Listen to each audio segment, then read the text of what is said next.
आप सभी बच्चों का हमारे YouTube चैनल सक्षम फिजिक्स क्लासेस में बहुत बहुत स्वागत है। आज का टॉपिक है 1D ग्राफ जनरेटर। ये काफ़ी इम्पोर्टेंट टॉपिक है, यहाँ से आपका लॉन्ग क्वेश्चन आता है। तो चलिए हम टॉपिक को स्टार्ट करते हैं, जिसका नाम है 1D graph generator. 1D graph generator को हिंदी में कहेंगे 1D ग्राफ जनित्र, यानी जनरेटर को हिंदी में हम जनित्र कहते हैं। 1D ग्राफ एक साइंटिस्ट का नाम है। इसी साइंटिस्ट के द्वारा इस जनरेटर को इन्वेंट किया गया था, इसीलिए उस वैज्ञानिक के नाम पर इस जनरेटर का नाम पड़ा 1D ग्राफ जनरेटर। इसका आप डायग्राम देख सकते हैं।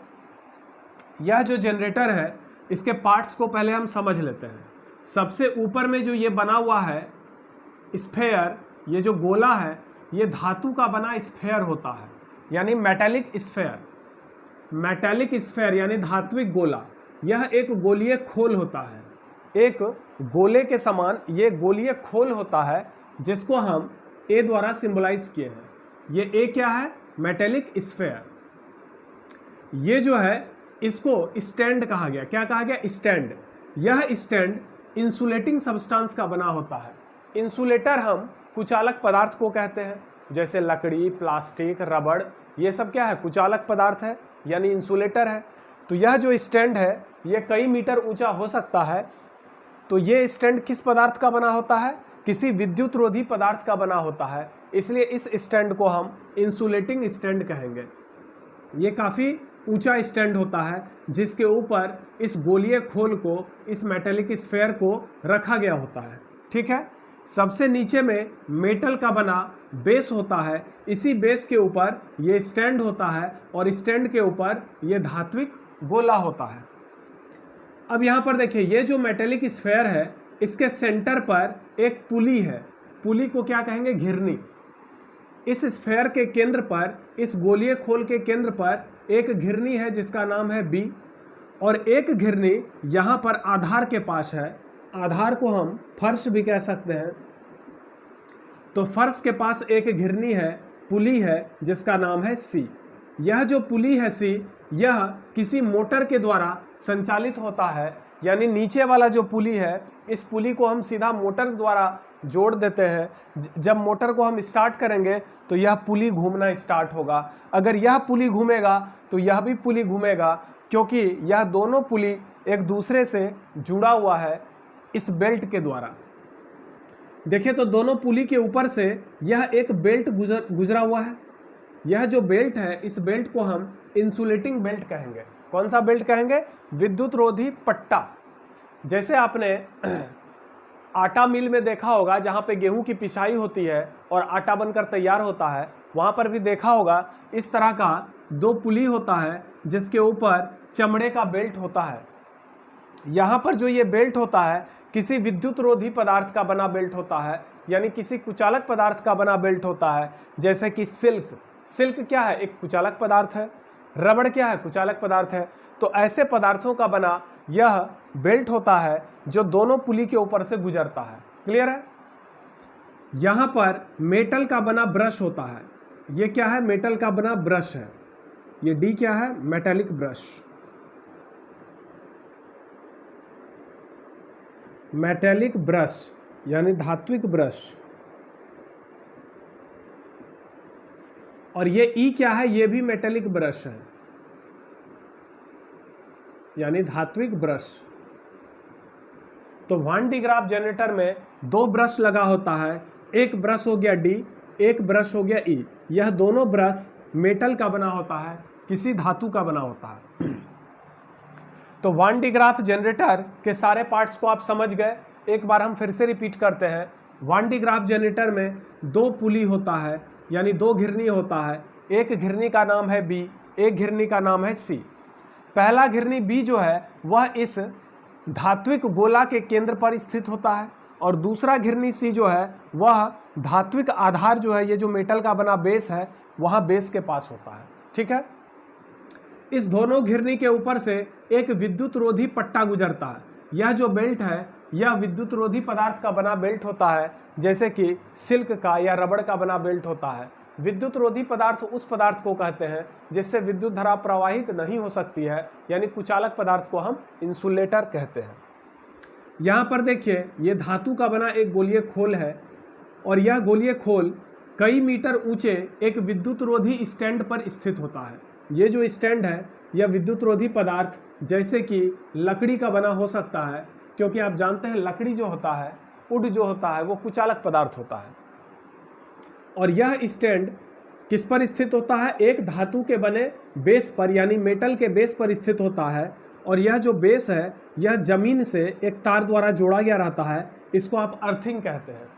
जब हम किसी वस्तु को एक तार के द्वारा, धातु के बने किसी तार के द्वारा जमीन से जोड़ते हैं तो इस प्रक्रिया को, इस प्रोसेस को हम अर्थिंग कहते हैं या ग्राउंडिंग कहते हैं। तो यहाँ पर यह जो मेटल का बना बेस है ये ग्राउंडेड होता है, यानी जमीन से ये जुड़ा हुआ रहता है किसी तार के द्वारा। क्लियर है?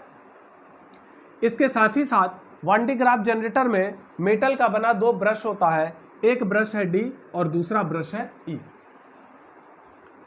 इस ब्रश को किसी पावर सप्लाई सिस्टम से कनेक्ट किया जाता है।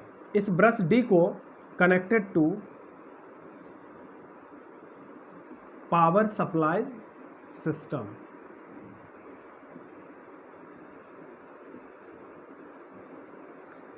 यह हाई वोल्टेज पे रखा जाता है, यानी एक पावर सप्लाई सिस्टम द्वारा इस मेटल के ब्रश डी को कनेक्ट किया जाता है। अब जरा देखते हैं वान डी ग्राफ जनरेटर के बारे में कुछ पॉइंट्स हमने लिखा है। इस पॉइंट्स को हम बारी बारी से अच्छे से समझते हैं। पहला पॉइंट है, वान डी ग्राफ जनरेटर एक हाई वोल्टेज जनरेटर है। वान डी ग्राफ जनरेटर कैसा जनरेटर है? एक हाई वोल्टेज जनरेटर है, यानी यह उच्च कोटि की वोल्टता निर्मित करती है। यह जो वोल्टेज जनरेट करता है यह हाई वोल्टेज जनरेट करता है, यानी उच्च वोल्टता जनित्र। जनरेटर को हिंदी में जनित्र कहते हैं। तो वान डी ग्राफ जनरेटर वान डी ग्राफ नाम के एक साइंटिस्ट के द्वारा तैयार किया गया। यह जनरेटर हाई वोल्टेज जनरेट करता है। इसका मतलब यह एक प्रकार का मशीन है। Van de Graaff generator is a kind of machine which can generate high voltage. तो वो कितना हाई वोल्टेज जनरेट करता है? तो वो सम मिलियन वोल्ट्स। आपको पता है 1 मिलियन का मतलब 10 लाख होता है, 2 मिलियन का मतलब 20 लाख होता है, 1 मिलियन का मतलब 10 लाख यानी 10 पर पावर 6 होता है। 2 मिलियन का मतलब 20 लाख यानी 2 इंटू 10 पर पावर 6 होगा। तो यह कुछ मिलियन वोल्ट तक की वोल्टता को उत्पन्न कर सकता है। मान लीजिए कुछ का मतलब हो गया 1 मिलियन वोल्ट या 1.5 मिलियन वोल्ट या 2 मिलियन वोल्ट, यानी यह कुछ मिलियन वोल्ट तक के वोल्टेज को जनरेट कर सकता है। यह बहुत हाई वोल्टेज होता है। 2 मिलियन वोल्ट का मतलब हो गया 20 लाख वोल्ट। 20 लाख वोल्ट बहुत ज़्यादा वोल्टेज होता है, वेरी हाई वोल्टेज। तो वान डी ग्राफ जनरेटर कैसा मशीन है? हाई वोल्टेज जनरेटर है। यह कितना वोल्टेज जनरेट कर सकता है? यह कुछ मिलियन वोल्ट जनरेट कर सकता है। यहाँ से ऑब्जेक्टिव क्वेश्चन एग्जाम में पूछा जाता है कि वान डी ग्राफ जनरेटर किस रेंज का वोल्टेज जनरेट करता है? तो आपको लिखना है कुछ मिलियन वोल्ट तक के वोल्टेज को जनरेट कर सकता है। यानी इसके द्वारा जो वोल्टेज जनरेट होता है वो या तो 2 मिलियन वोल्ट या 2.5 मिलियन वोल्ट या 3 मिलियन वोल्ट, यानी ये 10 पर पावर 6 वोल्ट, इस रेंज में ये वोल्टेज जनरेट करता है। इसका यूज क्या है? वान डी ग्राफ जनरेटर का क्या उपयोग है? तो आप जरा सोचिए, हाई वोल्टेज हमेशा हाई इलेक्ट्रिक फील्ड को प्रोड्यूस करता है। जहाँ पर भी हाई वोल्टेज होगा वहाँ पर बहुत ज़्यादा हाई इलेक्ट्रिक फील्ड होगा, क्योंकि बिना वोल्टेज के इलेक्ट्रिक फील्ड नहीं होता। जब हम हाई वोल्टेज देंगे, हाई पोटेंशियल डिफरेंस देंगे, तो वहाँ पर हाई इलेक्ट्रिक फील्ड बनेगा। इसका एक एग्जांपल देखिए, आपने पढ़ा है पैरेलल प्लेट कैपेसिटर के बारे में। आपने पढ़ा है पैरेलल प्लेट कैपेसिटर के बारे में कि इसमें 2 प्लेट होता है। पॉजिटिव प्लेट हाई वोल्टेज पे होता है, निगेटिव प्लेट लो वोल्टेज पे होता है। मान लीजिए ये 20 वोल्ट पर है, ये 0 वोल्ट पर है। तो दोनों प्लेट के बीच में पोटेंशियल डिफरेंस होता है और इसी पोटेंशियल डिफरेंस के चलते यहाँ पर इलेक्ट्रिक फील्ड का निर्माण होता है।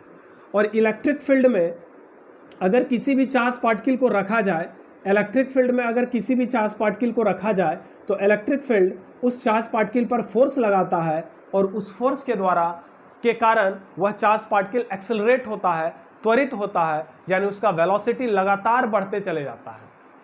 जैसे कोई ट्रेन अगर प्लेटफॉर्म पे रुकी हुई है, अचानक से जब एक्सेलरेट होती है तो उसका वेलोसिटी लगातार आप क्या देखते हैं, बढ़ते जाता है।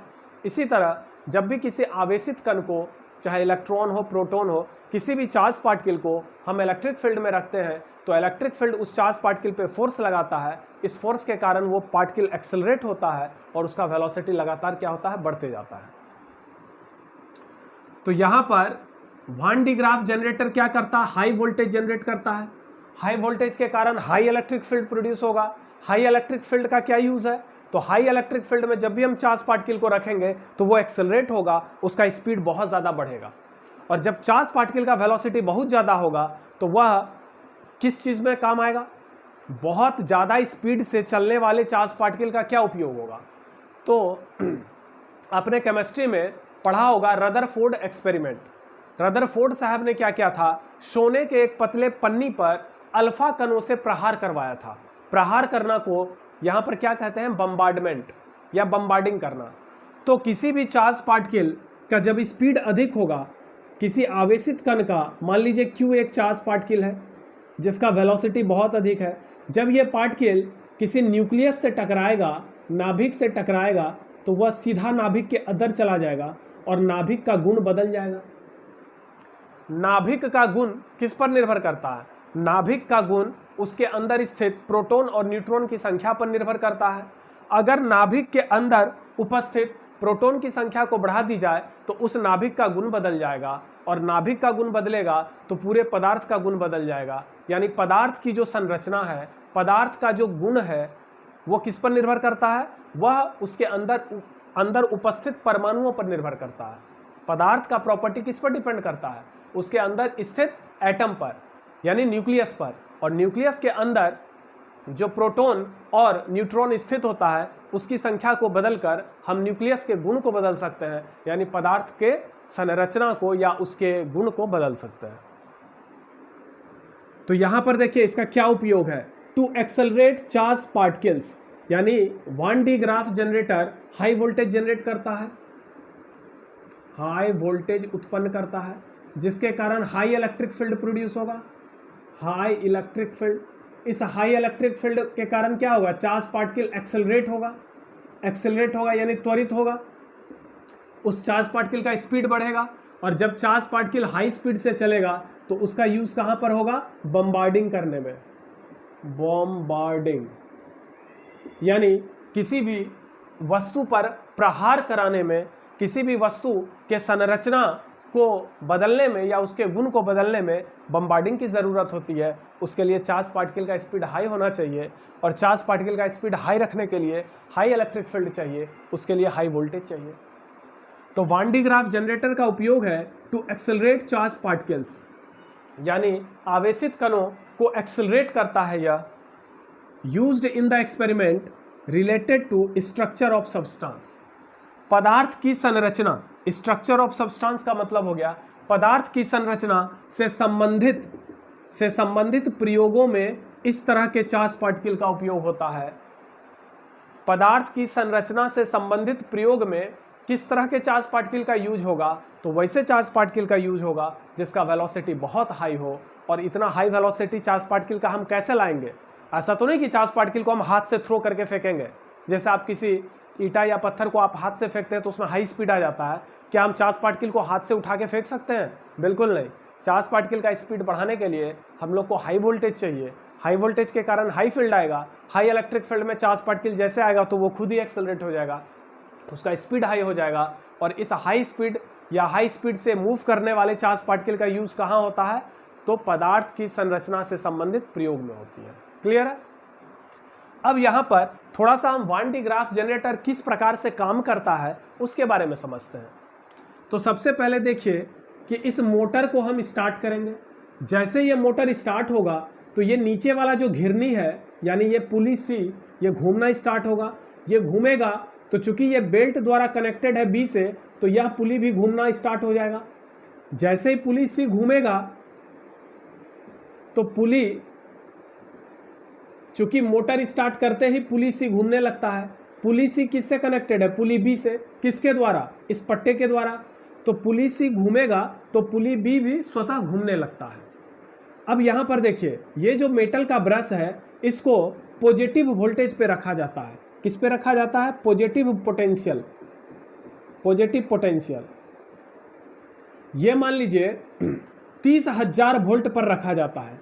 तो चूंकि ये बहुत हाई वोल्टेज पर होता है इसीलिए इससे चार्ज पार्टिकल डायरेक्ट स्प्रे होता है किस पर? बेल्ट पर।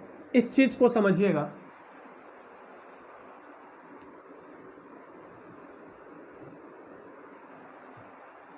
ये जो मेटल का ब्रश है ये कुछ इस प्रकार होता है। ये ब्रश के नुमा मेटल का बना होता है। जब इसको किस पे रखा जाता है? हाई वोल्टेज पे। जब इसको आप हाई वोल्टेज पे रखेंगे तो यहां पर पॉजिटिव चार्ज बहुत ज़्यादा होगा और देखिए यहां पर आकर ये नुकीला हो गया है। नुकीला होने के कारण चार्ज पार्टिकल इस पर टिक नहीं पाता और ये सीधा हवा में स्प्रे होने लगता है। ये जो नुकीला पॉइंट है, इस नुकीले पॉइंट से चार्ज पार्टिकल कहां पर स्प्रे होता है? डायरेक्ट एयर में। तो जब आप मेटल के ब्रश को हाई वोल्टेज पे रखेंगे तो उस ब्रश का जो नुकीला पॉइंट है वहां से चार्ज पार्टिकल यानी पॉजिटिव चार्ज स्प्रे होता है, यानी छिड़काव होता है पॉजिटिव चार्ज का। कहाँ? हवा में। अगर सामने बेल्ट लगा हुआ हो तो ये सारा चार्ज पार्टिकल स्प्रे होकर किस पर गिरेगा? बेल्ट पर। तो यहाँ आप देख सकते हैं यह जो ब्रश डी है, इस ब्रश डी से लगातार पॉजिटिव चार्ज का छिड़काव इस बेल्ट पर होता है। चूंकि यह बेल्ट घूम रहा है इसीलिए यह पॉजिटिव चार्ज को ऊपर तक ले जाएगा। अब यहां पर एक और चीज समझिए, पदार्थ दो तरह का होता है। एक होता है चालक और एक होता है कुचालक।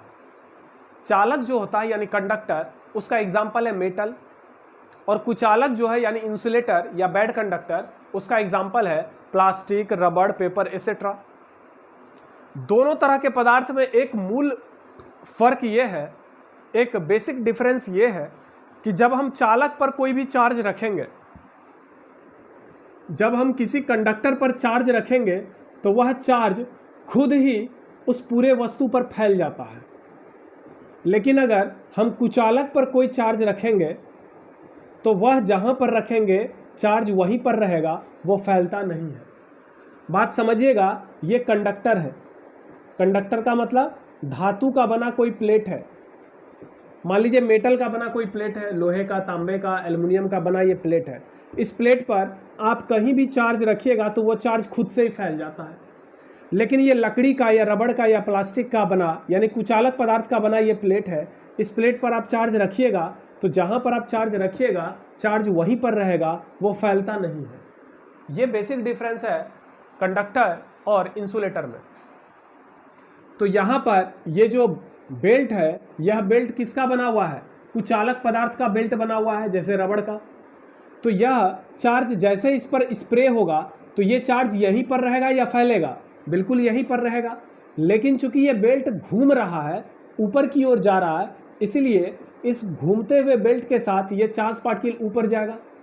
यहाँ पर आने के बाद इस चार्ज पार्टिकल के लिए दो रास्ता है, या तो ये इधर आ जाए, इस घूमते हुए बेल्ट के साथ इधर आ जाए, या फिर यहाँ पर जो मेटल का ब्रश है, यह मेटल का ब्रश इस चार्ज पार्टिकल को खींचता है और ये सारा चार्ज पार्टिकल इस धातु के बने गोले पर एक समान रूप से फैल जाता है। तो यह जो चार्ज पार्टिकल है, ये जैसे इस पॉइंट पर पहुंचता है तो सारा का सारा चार्ज पार्टिकल ब्रश ई के द्वारा खींचा जाता है, यानी अट्रैक्ट हो जाता है। बात समझ में आया? क्योंकि ये चार्ज पार्टिकल कभी भी इधर नहीं जाएगा, क्योंकि ये जो बेल्ट है ये रबड़ या सिल्क का बना बेल्ट है, यानी कुचालक पदार्थ का। और चार्ज पार्टिकल हमेशा किधर फ्लो होना चाहता है? तो जिधर चालकता अधिक हो। तो चूंकि इधर मेटल का बना ब्रश है तो ये चार्ज पार्टिकल इधर खिंचाता है और यह किस पर फैल जाता है? इस गोले पर। अब गोले पर लगातार आवेश का मान बढ़ते चले जाएगा, चूंकि यहाँ से लगातार चार्ज पार्टिकल का छिड़काव हो रहा है। जैसे चार्ज पार्टिकल का छिड़काव बेल्ट पे हो रहा है, बेल्ट इसको ब्रश ई तक ला रहा है। चूंकि बेल्ट ऊपर की ओर जा रहा है तो ये सारा चार्ज पार्टिकल कहाँ आएगा? ई पर, और ये ई से होते हुए कहाँ चला जाएगा? इस स्फेयर पर। इस प्रकार इस गोले का वोल्टेज लगातार बढ़ते जाएगा, क्योंकि चार्ज बढ़ेगा तो वोल्टेज बढ़ेगा। आपने गॉस थ्योरम तो पढ़ा है। गॉस थ्योरम का जो चौथा एप्लीकेशन है उसमें मैंने एक फार्मूला बताया था कि अगर किसी गोले पर क्यू कूलम्ब का चार्ज हो और उस गोले की त्रिज्या आर हो तो उसके सतह पर जो वोल्टेज होगा यानी पोटेंशियल होगा उसका फार्मूला होता है 1/4 pi epsilon naught q by r. तो क्लियर है इस फार्मूला से कि जितना भी आप चार्ज बढ़ाएंगे वोल्टेज बढ़ेगा। तो इस तरीके से क्या होता है, कुछ समय के पश्चात लगातार चूंकि चार्ज स्प्रे हो रहा है और लगातार इस गोले पर चार्ज बढ़ रहा है तो लगातार इस गोले का वोल्टेज बढ़ते चले जाता है। यह गोला जितना बड़ा होगा उसका वोल्टेज उतना ज़्यादा होगा। यह गोला, ये जो गोलीय खोल है, ये जितना छोटा खोल होगा उसका वोल्टेज उतना कम होगा। तो इसी आधार पर कुछ मिलियन वोल्ट तक के वोल्टेज को ये जनरेट कर सकता है। अगर बड़ा गोला होगा तो 3 million volt, 4 million volt, 5 million volt तक भी जनरेट होगा। अगर छोटा गोला होगा तो 1 से 1.5 मिलियन वोल्ट तक के वोल्टेज को ये जनरेट कर सकता है। तो 1D ग्राफ जनरेटर बिल्कुल क्लियर है। यह क्वेश्चन जब भी आएगा लॉन्ग में आता है, लॉन्ग क्वेश्चन आएगा 1D ग्राफ जनरेटर का सचित्र वर्णन करें, explain the 1D graph generator with A NEET diagram. तो ये काफ़ी आसानी से आपको समझ में आ गया होगा। 1D ग्राफ जनरेटर जब भी लॉन्ग क्वेश्चन में आएगा तो आपको इजीली आप इसको लिख सकते हैं, ठीक है। और यहाँ से कुछ ऑब्जेक्टिव क्वेश्चन भी पूछा जाता है, जैसे 1D ग्राफ जनरेटर कितने वोल्टेज को जनरेट कर सकता है। तो इसका आंसर है यह कुछ मिलियन वोल्ट को जनरेट करता है, सम मिलियन वोल्ट, याद रखेंगे।